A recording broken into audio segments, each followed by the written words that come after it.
ስትቆም በህማመ ልብ ቁም። ህማመ ልብ ማለት ኃጢአትህን እያሰብክ ቁም ማለት።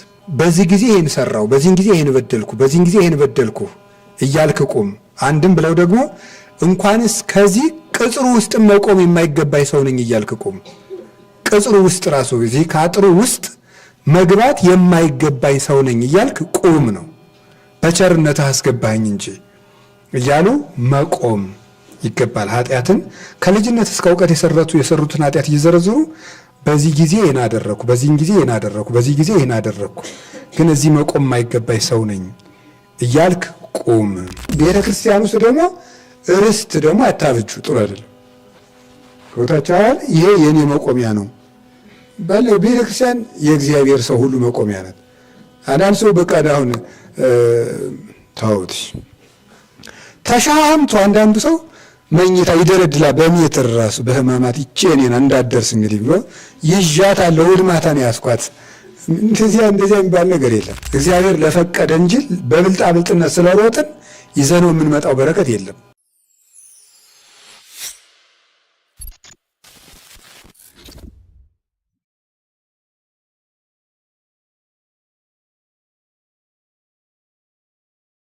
ዛሬ ቀረ እንጂ ዲያቆናዊት የምትባላለች በሴቶች የምትሾም ማለት ነው። ዲያቆናዊት የምትባል 60 ዓመት የሞላት ሴት ናት የምትሾመው። ሊቀ ጳጳሱን የሚሾማት ዲያቆናዊት ገሌ ብሎ በቃሉን የሚሾማት እጅ አይጭንባትም።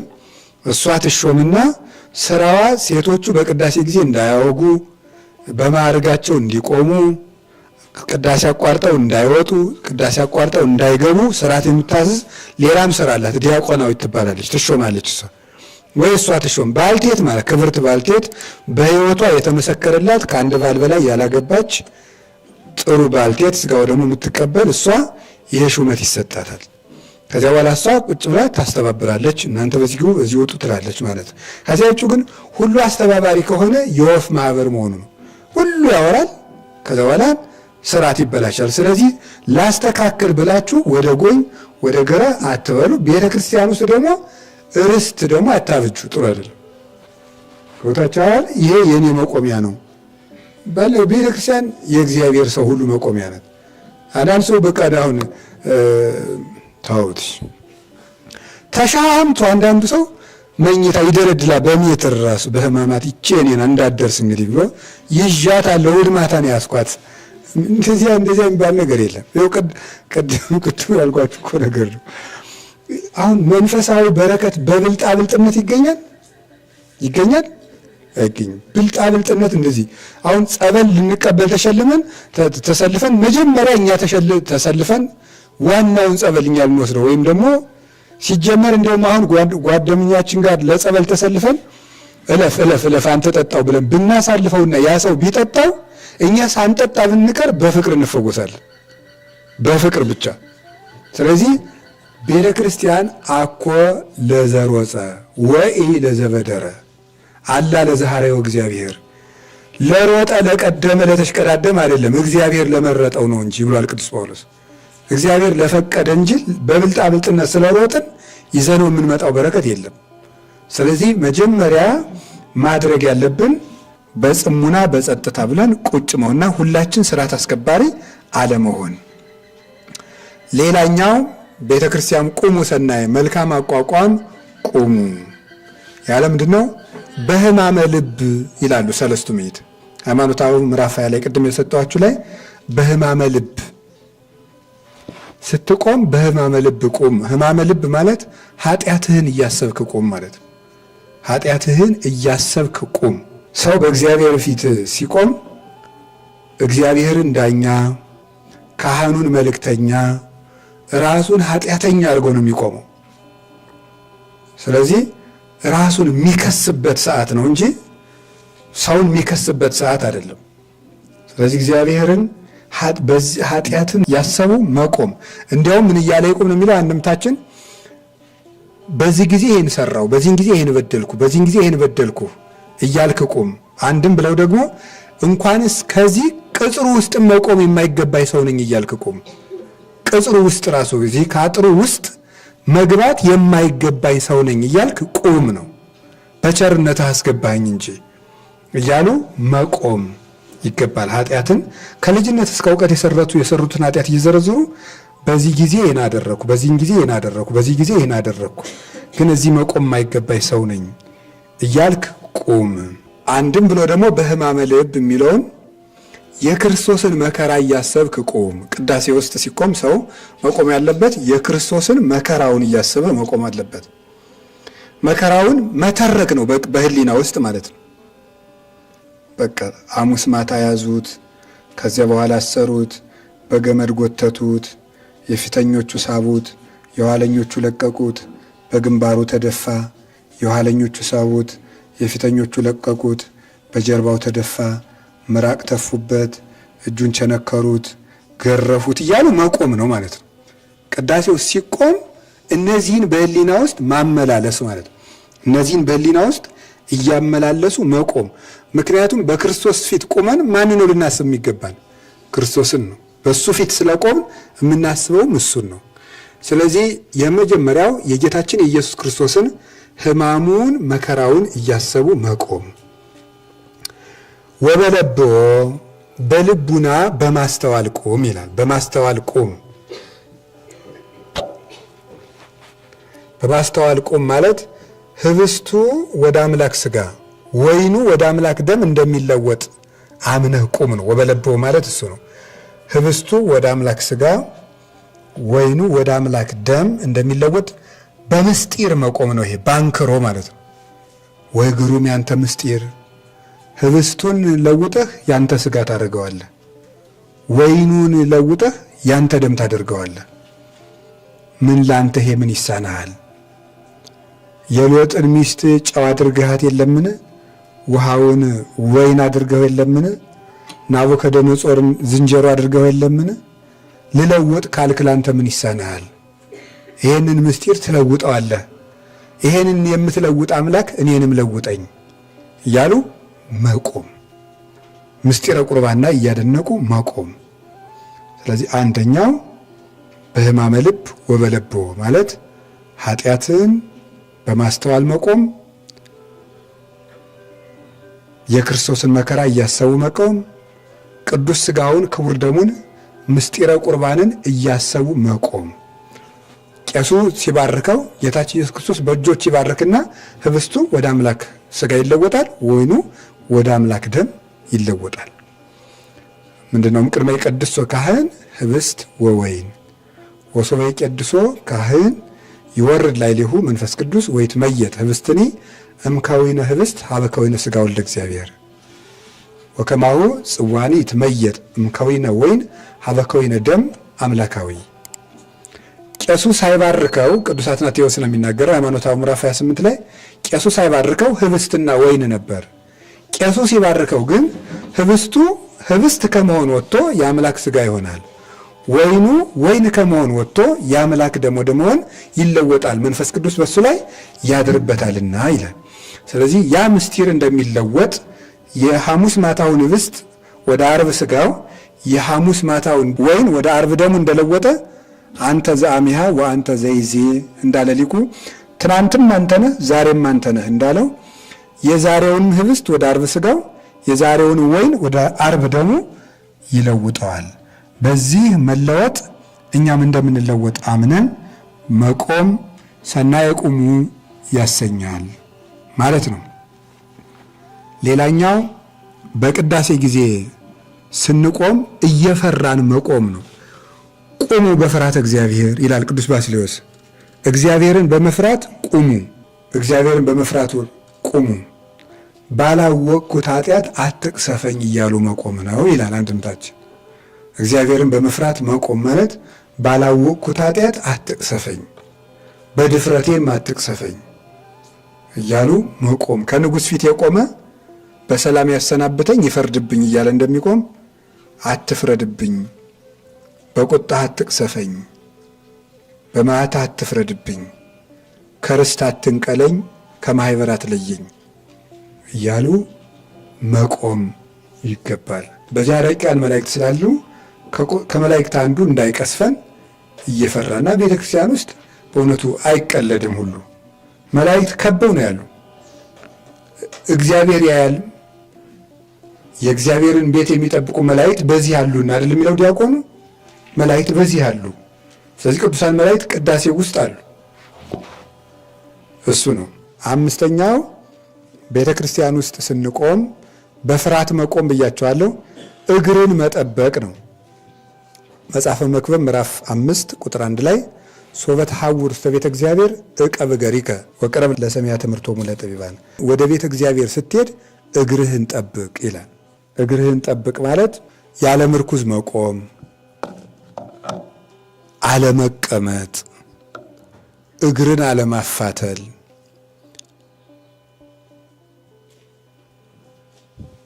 እግርን አለማፋተል። እንደዚህ ቤተ ክርስቲያን ውስጥ እንደዚህ ተብሎ አይቀመጥም። እንደውም ላሳያችሁ፣ እንደዚህ ተብሎ አይቀመጥም።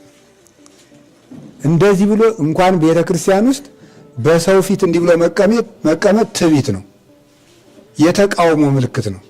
ደግሞ እንደዚህ ማለት ጭራሽ አይታችሁ እንደዚህ ያለ ትዕቢት ነው። እንደዚህ ተብሎ ቤተክርስቲያን ውስጥ አይቀመጥ። ቁጭ ብንል እንኳን እንደዚህ ተብሎ ነው።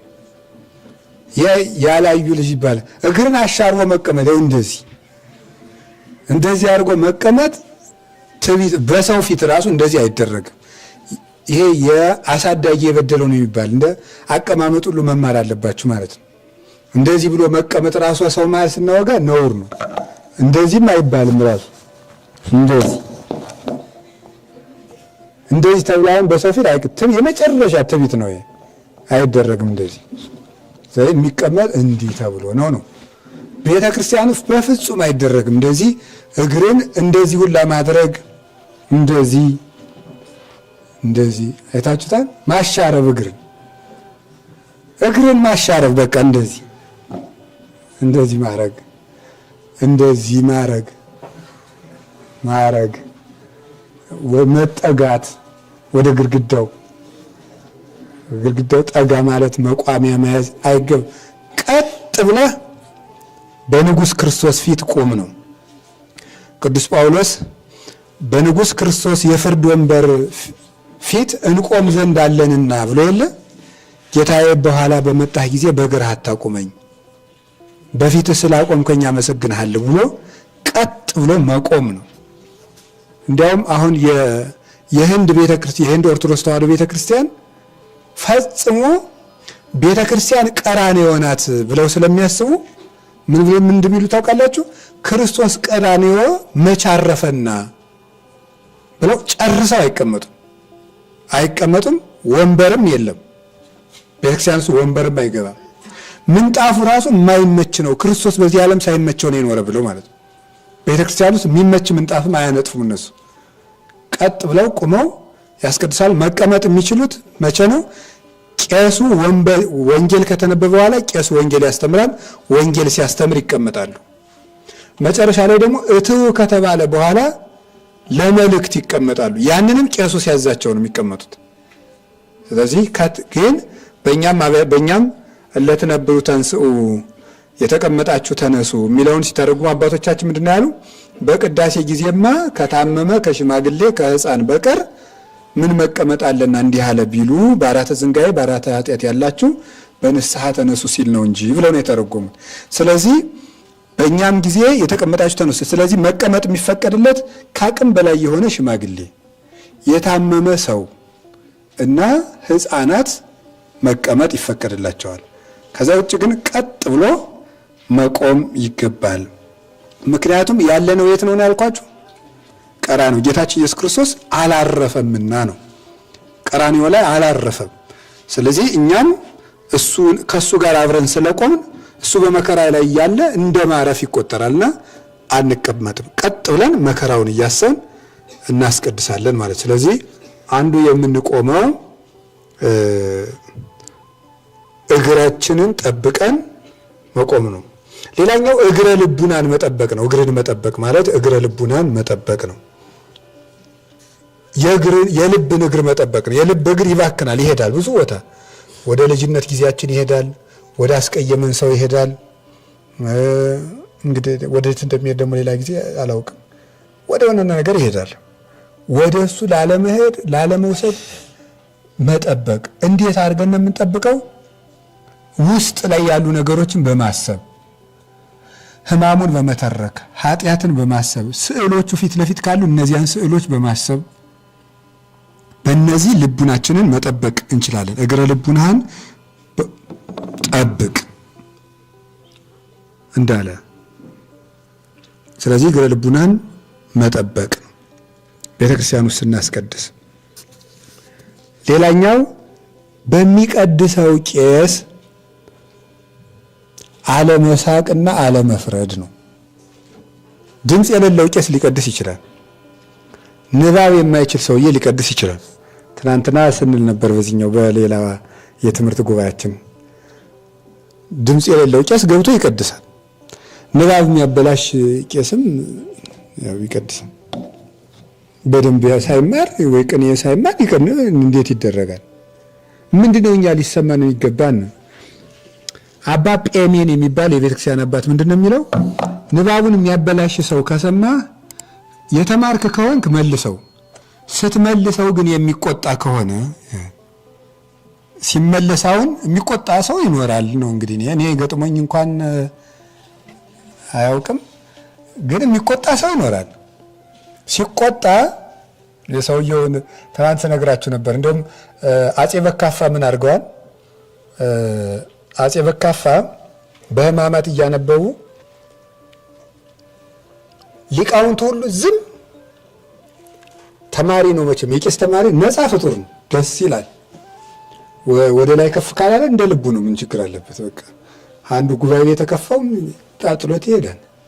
በኢትዮጵያ ታሪክ ሲሰራ ይኖራ የቄስ ተማሪ ነው እንደምታውቁት። በንግስት ዘውዲቱ ጊዜ፣ በአጼ ቴዎድሮስ ጊዜ፣ በአጼ በካፋ ሁልጊዜ ተማሪ ነው ታሪክ ሲሰራ ይኖረ። በአጼ ቴዎድሮስ ጊዜ እግዚአብሔር ምን ያደርጋል ብለው ጠይቀው ሁሉም ሊቃውንት ሲጠፋቸው ተማሪ ነው የመለሰው። እግዚአብሔር ምን ያደርጋል? ይፈርዳል፣ ምን ይላል፣ ምን ይላል፣ ምን እያለም ሁሉ መለሰ። ከዛ ተማሪው ምን አለ? እግዚአብሔር ምን ያደርጋል ብለው ሲጠይቁ አይ ጥያቄ እኔ ያለ እሺ መልስ ሲሉት አይ እንግዲህ እንደ ሕጉ ጠያቂ ከታች ነው የሚሆን፣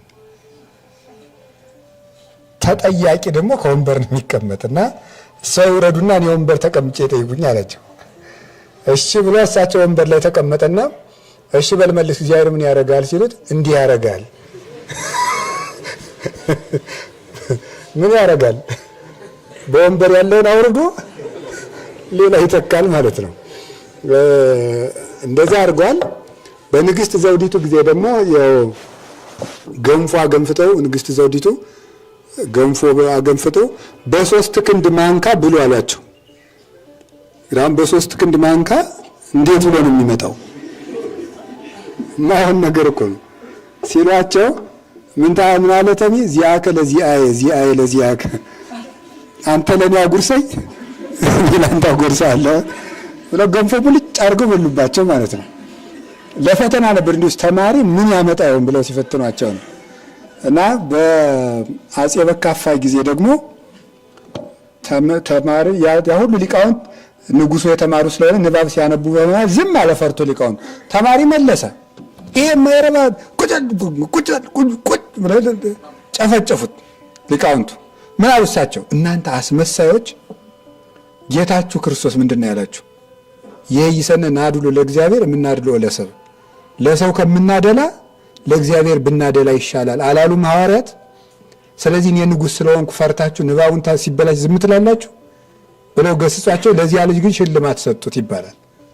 ስለዚህ አሁን ልላችሁ የፈለኩት ምንድነው? ንባብ የሚያበላሽ ቄስ ይገጥመናል። ምንድነው ማድረግ ያለብን ሲባል ከቅዱሳን አባቶች አንዱ አባ ጴሜን የሚባል አባት ምን ይላል?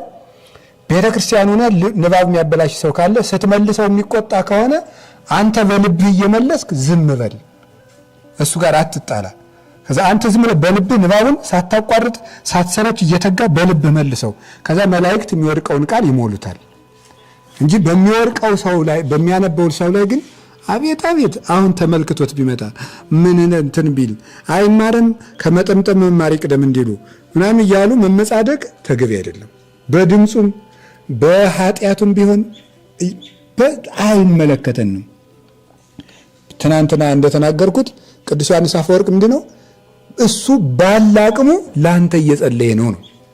እሱ ባላቅሙ ላንተ እየለመነ እንዴት አንተ ትፈርድበታለህ? መጽሐፈ ተግሳጹ ላይ አለ። ባለችው ዕውቀቱ ባለችው ጸጋው ላንተ እየወጣ እየወረደ መቼም ማህሮሙ ጊዜ ነው እንጂ ኮንኖሙ ጊዜ አላለም፣ ፍረድባቸው አላለም፣ ማራቸው ነው። ምንም ቢሆን ባለችው አቅሙ ማራቸው እያለ ነው። ስለዚህ ሳንፈርድ ገሌ ደግሞ ሰው መሳይ እዚህ ቤተክርስቲያን ገባ አትች ደግሞ አስመሳይ መጣች እያሉ መመጻደቅ ዋጋ ያስከፍላል። ብሎ ሳይፈርዱ መቀደስ ማለት ሲጀመር ራሱ ቄስ ገሌ ደስ ይሉኛል እኔ እንትን ቤተክርስቲያን ነው ደስ የሚል እሳቸው ሲቀድሱ ማለትም ነውር ነው። ዝም ብሎ ሰው የሚቀድስ ኢየሱስ ክርስቶስ ነው። ቄስ እንደ አቅሙ ተላላኪ ነው። ያን በደንብ አድርጎ በልብ አስተውሎ በአይምሮ አንሰላስሎ መሄድ ይገባል። እና አንደኛው የሚመለከተን ሳንፈርድ መቆም ነው እላችኋለሁ። ከቃሉ ጋር ናችሁ? ከቃሉ ጋር ናችሁ? እግዚአብሔር ከሁላችን ጋር ይሁን። ሌላኛው ቅዱሳት መጻሕፍትን ማዳመጥ፣ የሚነበቡ መጻሕፍትን ማዳመጥ ይገባል። የሚነበቡ መጻሕፍት እመበውሲ እመመናን ዘዋ ቤተ ክርስቲያን በጊዜ ቅዳሴ ወይሰማ መጻሕፍተ ቅዱሳተ። መጻሕፍትን ያልሰማ ሰው ቤተ ክርስቲያን ውስጥ ገብቶ መጻሕፍትን ያልሰማ ሰው ሰማያዊ ንጉሥን አቃሏል ነው። ቤተ ክርስቲያን ውስጥ ገብቶ ቅዱሳት መጻሕፍትን ንጹሐት መጻሕፍትን ያልሰማ ሰው ሰማያዊ ንጉሥን አቃሏል። ስለዚህ እነዚህ ሲነበቡ ማዳመጥ፣ ወንጌል ሲነበብ፣ ምስባክ ሲሰበክ፣ ግብረ ሐዋርያት ሲነበብ፣ መልእክተ ጳውሎስ ሲነበብ ቁሞ ማዳመጥ ይገባል። ካሁን በፊትም እንደነገርኳችሁ እነ ቅዱስ እንጦንስ ቅዳሴ ላይ በሰሙት ነው ሕይወታቸውን የመሰረቱት። ስለዚህ ቅዳሴ ላይ የእግዚአብሔርን ቃል ማዳመጥ ምንድነው? ካህኑ የሚናገረውን ቃል አድምጠው ይላል ሥርዓተ ቅዳሴው ላይ ራሱ የሚናገረውን ቃል ማዳመጥ ይገባል። መክብብ ላይም እንዳልኳችሁ ወደ እግዚአብሔር ቤት ስትሄድ እግርህን ጠብቅ ካለ በኋላ ምንድን ነው ያለ? ቅረብ ለሰሚዐ ትምህርቶሙ ለጠቢባን፣ የጠቢባን መምህራንን ቃል ለማዳመጥ ቅረብ ነው። ስለዚህ የእግዚአብሔርን ቃል ቅዳሴ ውስጥ ማዳመጥ፣ ራሱን ቅዳሴውን ራሱ ሲነበብ እሱን ማዳመጥ ይገባናል። ያን ጊዜ ንጉሥ ክርስቶስ የሚናገርበት ጊዜ ስለሆነ እንዴት ነው የሚለን? ዲያቆኑ ቁሙ ወአጽምዑ ወንጌለ ቅዱሰ ዜናሁ ለእግዚእነ ወመድኃኒነ ኢየሱስ ክርስቶስ። የጌታችን የመድኃኒታችን የኢየሱስ ክርስቶስ ዜና የምትሆን ቅዱስ ወንጌልን ቁማችሁ ስሙ። ቁሙ ወአጽምዑ፣ ቁማችሁ አዳምጡ። የጌታችን ኢየሱስ ክርስቶስን ዜና የሚል የጨመረበት ምንድን ነው? ልደቱን፣ ጥምቀቱን፣ ጾሙን፣ ሕማሙን፣ ሞቱን፣ ትንሣኤውን፣ ዕርገቱን፣ ዳግም ምጽአቱን ትናገራለችና ወንጌልን ዜና አላት ይላል ቅዳሴያችን። ዜና በጎ ወሬ ማለት ነው። ዜና ማለት እንደ ወንጌል ያለ በጎ ወሬ ነው። በነገራችን ላይ ወንጌል ማለት ብስራት ማለት ነው። ወንጌል ለምን ብስራት ትባላለች ስትባል ሁለት ምክንያት ነው ያላት። የመጀመሪያው ክርስቶስ ወደዚህ ዓለም መጣ ብላ መናገሯ ነው። ሁለተኛው ደስታዋ ተስፋ መንግሥተ ሰማያትን መናገሯ ነው። ስለዚህ የክርስቶስ ወደዚህ ዓለም መምጣትና ከወዲያኛው ዓለም ወደዚህ ዓለም መምጣቱ ዜና ይባላል። ወንጌል ሁለት ዜና ነው ያላት። ሲደመር፣ ሲቀነስ፣ ሲባዛ፣ ሲካፈል ብትሉት ወንጌል ሁለት ዜና ያላት ናት። ክርስቶስ ወደዚህ ዓለም መጣና ዳግመኛ ለእኛ መንግሥተ ሰማያትን ሊያወርስ ይመጣል። አምላክ ወደ ባሪያዎቹ መጣ። ይሄ በጎ ዜና ነው። እንግዲህ ሊወስደን ይመጣል። በጎ ዜና ነው። ሁለቱን የያዘች ናት። ስለዚህ የሚናገር ነገር ሁሉ ወንጌል ነው። ስለዚህ ይላል ቅዱስ ዮሐንስ አፈወርቅ ለምሳሌ ቅዱስ ጳውሎስ በመልእክታቱ ወንጌል እያለ ይጠራዋል። እሱን ወንጌል የሚባል ግን ጌታ ያስተማረው ነው። ቅዱስ ጳውሎስ ግን እሱ የጻፈውን መልእክት ራሱ ወንጌል እያለ ይጠራዋል። እና ወንጌል የሚለው ለምንድን ነው? ስለ ክርስቶስ መምጣትና ስለ ተስፋ መንግሥተ ሰማያት የሚናገር ሁሉ ወንጌል ነውና ነው የሚሉት። ስለዚህ ወንጌል በጎ የንጉሥ ክርስቶስ ዜና ስለሆነች ቁጭ ብሎ የሚነበበውን ወንጌል ማዳመጥ፣ ቁሞ የሚነበበውን ነገር ማዳመጥ ነው። አንዱ ሰናይ ቁም ማለት መልካም አቋቋም ማለት ቁሞ የእግዚአብሔርን ቃል ማዳመጥ ነው። ወንጌል እንደ ጸሎት አይነበብም። ረጋ ተብሎ ሰው እንዲሰማው ተደርጎ ነው። በዚያውም ለቄሶቹ እንኳን አሁን ለምሳሌ ቀዳሚው ቃል ውእቱ እግዚአብሔር ውእቱ ቃል ወዝንቱ ቀዳሚው ቁም እግዚአብሔር ውእቱ ወጡ ኩልኮነ ዘምሳሌ ዘኮነ ምንድነው ዘማይ አሎ ዘኮነ ምንድነው ዘኮነ ዘይኮነ ምንድነው ወጡ ወጡ ዘብራን በግሮሪያ አይባልም። አሁን እንደዚህ ማለት ነው የሚነበብ ቀዳሚው ቃል ውእቱ እየተባለ ነው። በመጀመሪያ ቃል ነበረ፣ ቃልም እግዚአብሔር ነበረ፣ ቃልም በእግዚአብሔር ዘንድ ነበረ፣ ያም ቃል ከቀዳማዊ እግዚአብሔር ጋር ነበረ፣ በእርሱ ሁሉ ሆነ፣ ያለሱ ምንም የሆነ የለም። እንዲህ ተብሎ ሲነበብ ሰው ይሰማል ማለት ነው እንጂ እንደ ጸሎት ብሎ በጨረስ ይሄ ለጸሎትም አይመች እንኳን ለእውቀት ማለት ነው። ስለዚህ ረጋ ብሎ መልእክት አንባቢዎችም ወንጌል አንባቢዎችም ግብረ ሐዋርያት አንባቢዎችም ቀስ አድርጎ ማንበብ። ይሄ እኮ የምስራች መንገድ እኮ ነው። የምስራች እኮ ለእነዚያ ነፍሳት እየተነገራቸው ነው እና ያን ማዳመጥ ይገባል እላችኋለሁ። ከቃሉ ጋር ናችሁ ይሆን? ከቃሉ ጋር ናችሁ? እግዚአብሔር ከሁላችን ጋር ይሁን። መጻሕፍትን ማዳመጥ አንዱ ነው። ሌላኛው ቤተ ክርስቲያን ውስጥ ስንቆም መታገስ ነው። ትዕግስት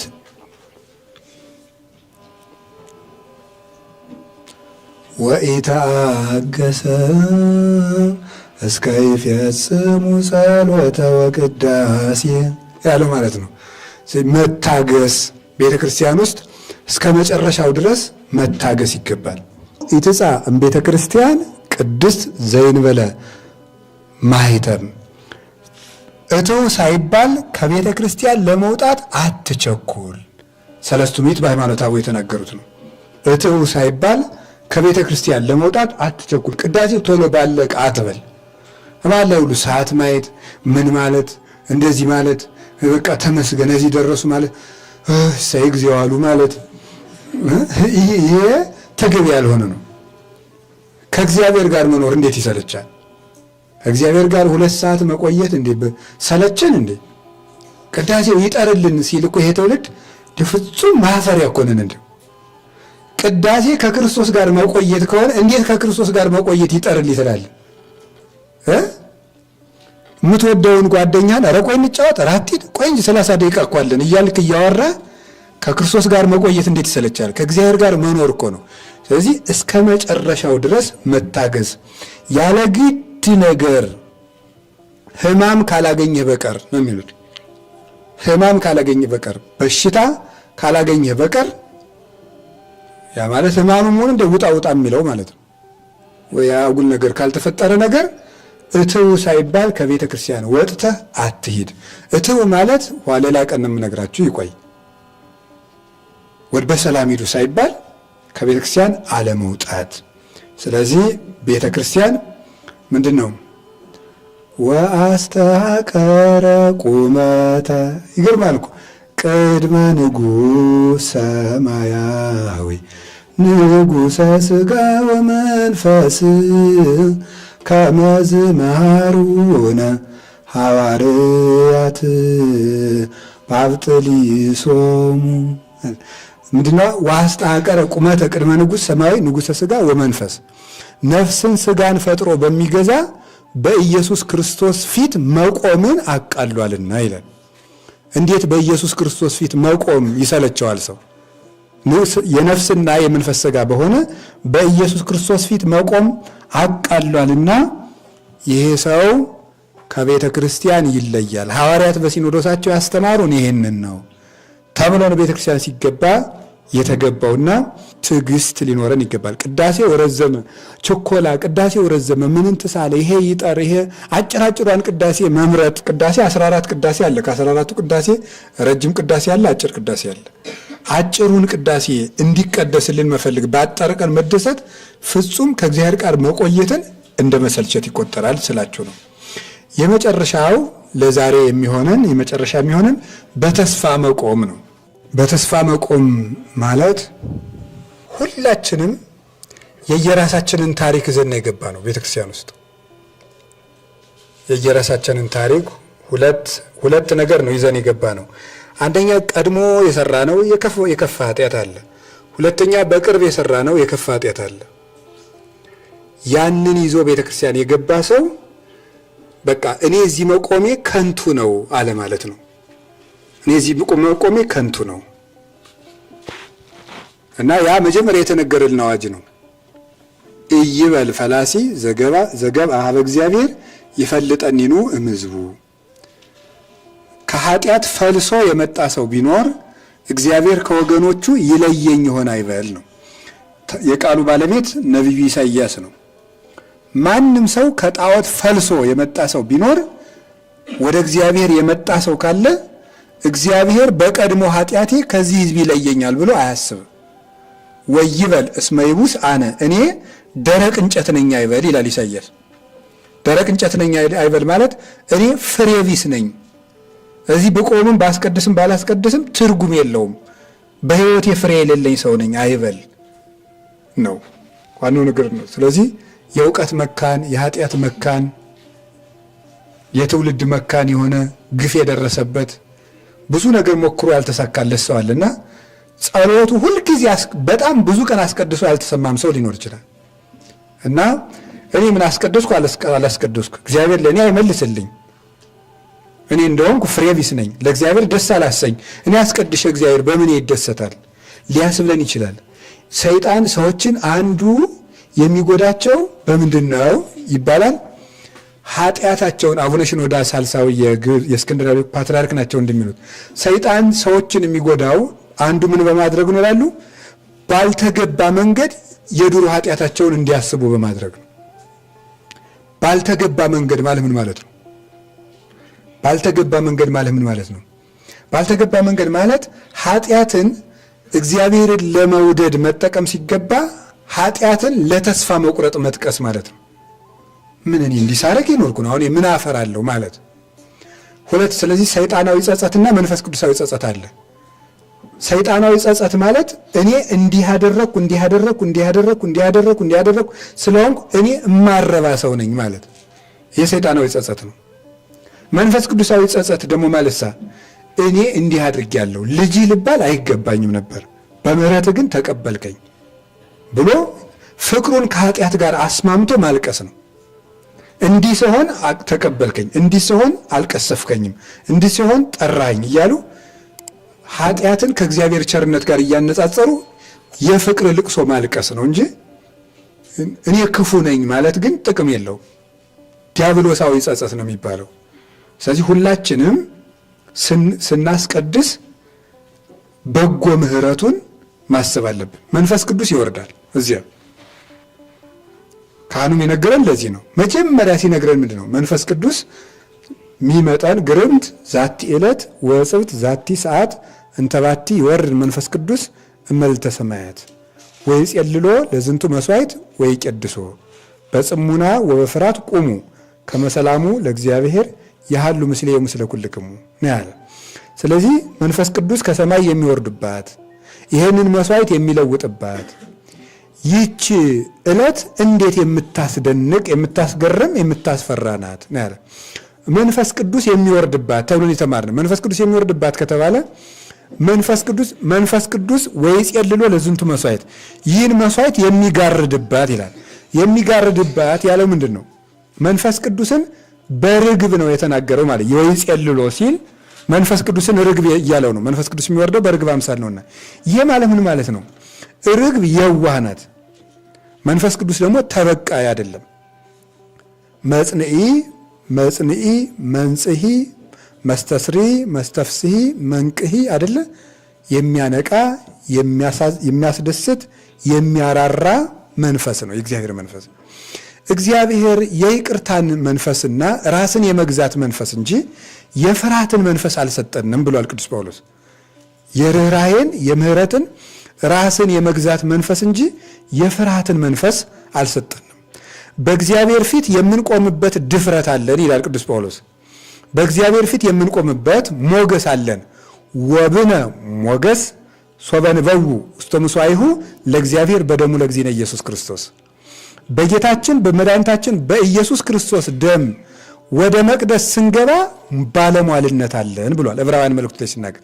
ብነ ሞገስ ሶበንበው ውስተ ምሥዋዕ ለእግዚአብሔር በደሙ ለእግዚእነ ኢየሱስ ክርስቶስ።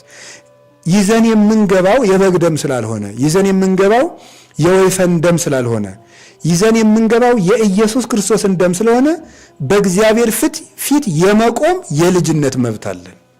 የፍቅር መብት ነው በፍቅር የተሰጠን።